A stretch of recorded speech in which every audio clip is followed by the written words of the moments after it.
ನಿಮ್ಮ ಹಳೆಯ ಚಿನ್ನದ ಒಡವೆನ ಅಧಿಕ ಬೆಲೆಗೆ ಮಾರಬೇಕೆ? ಆಟಿಕಾಗೆ ಕಾಲ್ ಮಾಡಿ 8880 ಅಟ್ಟಿಕಾ ಗೋಲ್ಡ್ ಕಂಪನಿ. ದೇಶ ಉದ್ಧಾರ ಆಗುತ್ತೆ. ಏನ್ ನಡೆದಿದೆ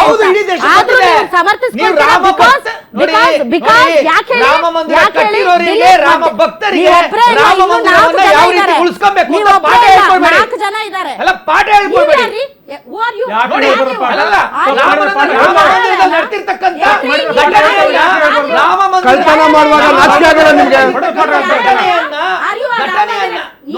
ಘಟನೆಯನ್ನ ನಾವು ಖಂಡಿಸ್ತೀವಿ. ಯಾರು ನೀವು ಬಿಜೆಪಿ ಅವರು? ನೀವು ನ್ಯಾಯಾಲಯನ? ನೀವು ನ್ಯಾಯಾಲಯನ? ನೀವು ಪೊಲೀಸ? ನೀವು ಆ ಕಳ್ಳರಿಗೆ ವಕ್ತಾರರ? ಯಾರು ನೀವು? ಕಳ್ಳರನ್ನ ಅರೆಸ್ಟ್ ಮಾಡಿರೋರು ಯಾರು ಮೇಡಂ? ಕಳ್ಳರನ್ನ ಅರೆಸ್ಟ್ ಮಾಡಿರೋರು ಯಾರು? ಕಳ್ಳರನ್ನ ಅರೆಸ್ಟ್ ಮಾಡಿರೋರು ಯಾರು?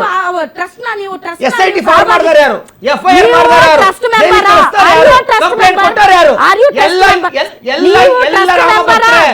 ಎಲ್ಲ ಟ್ರಸ್ಟ್ ಮೆಂಬರ್ ಮತ್ತೆ ಯಾಕೆ ಮಾತಾಡ್ತೀರಾ? ನೀವು ಹೇಳ್ತಿರೋದು ಕೇಳ್ತಿದ್ದೀನಿ. ನೀವು ಯಾರು? ಪ್ರಶ್ನೆ ಕೇಳಿ ಕೇಳ್ತಾ ಇದ್ದೀನಿ. ಅಲ್ಲ ನೀವು ಪ್ರಶ್ನೆ ಕೇಳಿ ಕೇಳ್ತಾ ಇದ್ದೀನಿ. ಚಂಪತ್ರಾಯ್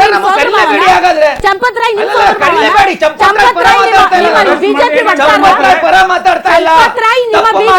ಚಂಪತ್ರಾಯಿನನ್ನು ಒಳಗಡೆ ಹಾಕ್ತಿವಿ. ಚಂಪತ್ರಾಯ್ ನೀವ್ ಯಾರು ಒಳಗೆ ಹಾಕಕ್ಕೆ? ನೀವು ಪೊಲೀಸ್ ಒಳಗಡೆ ಹಾಕ್ತಾರೆ. ನಮ್ಮ ಬಿಜೆಪಿ ಸರ್ಕಾರ ಹಾಕುತ್ತೆ. ಯಾರು? ಹೌದು ಹಾಕ್ತಿವಿ. ಕಳ್ತನ ಮಾಡೋದು ಬಿಜೆಪಿ ಸರ್ಕಾರ. ಕಳ್ತನ ಮಾಡೋದು ಬಿಜೆಪಿ ಸರ್ಕಾರ ಅಲ್ಲ. ರಾಮನ ವಿರೋಧಿಗಳು, ರಾಮನ ನಂಬಲೇರು. ಚಂಪತ್ರಾಯ್ ಬಿಜೆಪಿ ಅವರ? ಯಾಕೆ ಆಗ್ತಾರೆ ಬಿಜೆಪಿ ಅವರು? ಮತ್ ಸುಮ್ನಿರಿ. ಯಾಕೆ ಆಗ್ತಾರ? ಮತ್ ಸುಮ್ನಿರಿ, ಮಾತಾಡ್ಬೇಡ್ರಿ. ಎಸ್, ಇವರು ಯಾರು? ದೊಡ್ಡೇರಿ ಅವರು. ದೊಡ್ಡೇರಿ ಅವರೇ, ಹಿಂದೂ ಧರ್ಮದ ರಕ್ಷಣೆಗೆ ಅಂತ ಜನ್ಮ ತಾಳಿದಂತಹ ಬಹಳಷ್ಟು ಜನ ಧರ್ಮ ರಕ್ಷಕರು ಇದ್ದಾರೆ. ರಾಮ ಮಂದಿರ ಕೇವಲ ಉತ್ತರ ಭಾರತೀಯರದಲ್ಲ. ನನ್ನ ಪತ್ರಕರ್ತ ಗುರುಗಳು ಈ ವಿಚಾರದ ಬಗ್ಗೆ ಮಾತಾಡಿದ್ದಾರೆ ಬೇರೆ ಚಾನಲ್ ಅಲ್ಲಿ ಕೂತು. ರಾಮ ಮಂದಿರ ಇಡೀ ದೇಶವ್ಯಾಪಿ ಅನ್ನೋದಾದ್ರೆ ಉತ್ತರ ಭಾರತೀಯರೇ ಯಾಕೆ ಸೇರ್ಕೊಂಡಿದ್ದಾರೆ ಅದರಲ್ಲಿ ಅಂತ. ಇವತ್ತು ನೀವು ಇನ್ನೊಬ್ಬರನ್ನ ಅವರ ರಿಪ್ಲೇಸ್ಮೆಂಟ್ ಮಾಡಿದಿರಲ್ಲ, ಅವ್ರು ಯಾರು? ಅವ್ರು ಯಾರು ಸರ್? ಅವರಿಬ್ರು, ಒಬ್ರು VHP ಅವರು, ಇನ್ನೊಬ್ರು RSS ಅವರು. ಹೌದಲ್ಲ ಸರ್? ಹೌದಲ್ಲ? ಹಾಗಾದ್ರೆ ನೀವು ಧರ್ಮ ಅಂತೀರಾ, ಹಿಂದೂಗಳು ಅಂತೀರಾ. ಧರ್ಮ ಹಿಂದೂಗಳಂದ್ರೆ ಬರೀ RSS VHP ಅವ್ರು ಅಷ್ಟೇನಾ? ಇವ್ರೇನ್ ಹೇಳ್ತಾರ ಅದನ್ನ ಕೇಳಿದ್ರೆ?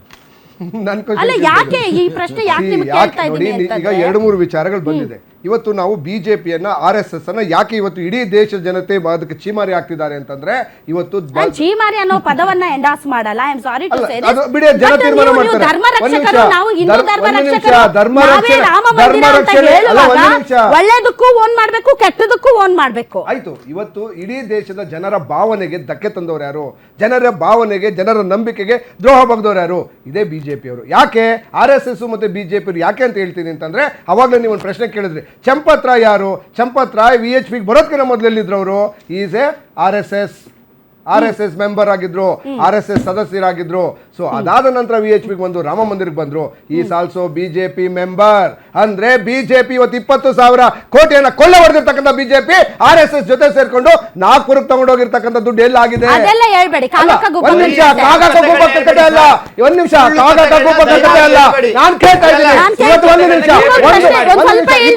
ರಘು ದೊಡ್ಡೇರಿ, ನೀವು ಮಾಡ್ಬೇಕಾಗಿರೋದು ಏನು ಗೊತ್ತಾ? ನನ್ನನ್ನ ಕೇಳಿದ್ರೆ ನೀವು ಕಾಂಗ್ರೆಸ್ ಸರ್ಕಾರ ಇದ್ರಲ್ಲಿ ಏನ್ ಮಾಡ್ಬೇಕು ಗೊತ್ತಾ?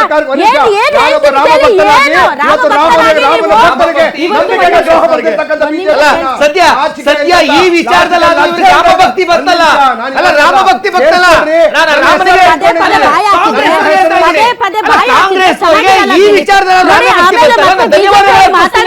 ಅಂತ ನಾಟಕ ಆಡೋದ್ಬೇಡ. ಅವಕಾಶ ಕೊಟ್ಟಿದ್ದೀನಿ, ಬೇರೆಯವ್ರು ಮಾತಾಡೋಕೆ ಅವಕಾಶ ಕೊಡಿ.